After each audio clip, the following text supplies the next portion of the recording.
बोल रही हूँ। ओके, किसी समय अनागत विधाता प्रत्युत्पत्ति और युद्ध विषय अपना 3 मछलियां एक तालाब में रहती थी।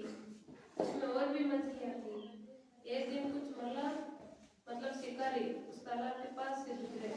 उनमें से एक ने कहा, लगता है इस तालाब में बड़ी बड़ी और मोटी मछलियां हैं। कल सुबह आकर हम उन्हें पकड़ेंगे। इस पर सभी राजी हो गए। एक तालाब में क्या थी, 3 मछलियां रहती थी। उनके नाम तो थोड़े बड़े बड़े आपको आएंगे नहीं।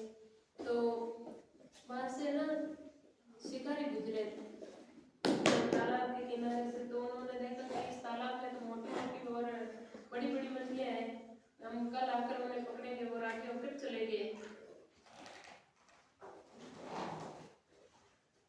मछुआरों की बातचीत को सुनकर अनागत विधाता जो आने वाले विपत्ति को देख ले ने तालाब की सभी मछलियों के सब उगले और कहा, तुम सब ने मछुआरों की बात अवश्य सुनी होगी। वे कल वापस आकर हम सबको पकड़ने की योजना बना रहे थे। चलो हम इस नहर के रास्ते पास वाले तालाब में चले, जहाँ खतरा सामने हो वहाँ मूर्ख लोग ही रुके रहते हैं। प्रत्युत्पन्नमति जिसका दिमाग बहुत तेज चलता हो समेत अनेक मछलियां राजी हो गई। मछुआरों की बात मछलियों ने सुन ली।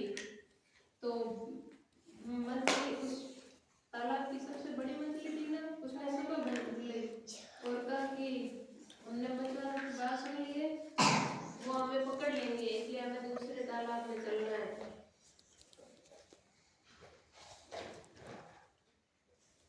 ये भविष्य नामक मछली ने उनके साथ बहस की। उसने कहा, हम इस तालाब को छोड़कर क्यों जाएं? भविष्य मतलब जो होगा सो देखा जाएगा। हम तो यहाँ पीढ़ियों से रहते आ रहे हैं, ये हमारा घर है। मौत तो किसी समय और कहीं भी, यहाँ तक कि उस नए तालाब में भी आ सकती है। हमारे हाथ में कुछ भी नहीं है। इन बातों का निर्णय तो ईश्वर के हाथ में है। ईश्वर जिसकी रक्षा करता है उसे कोई मार नहीं सकता, और जिसकी वे रक्षा नहीं करे उसे कोई बचा नहीं सकता।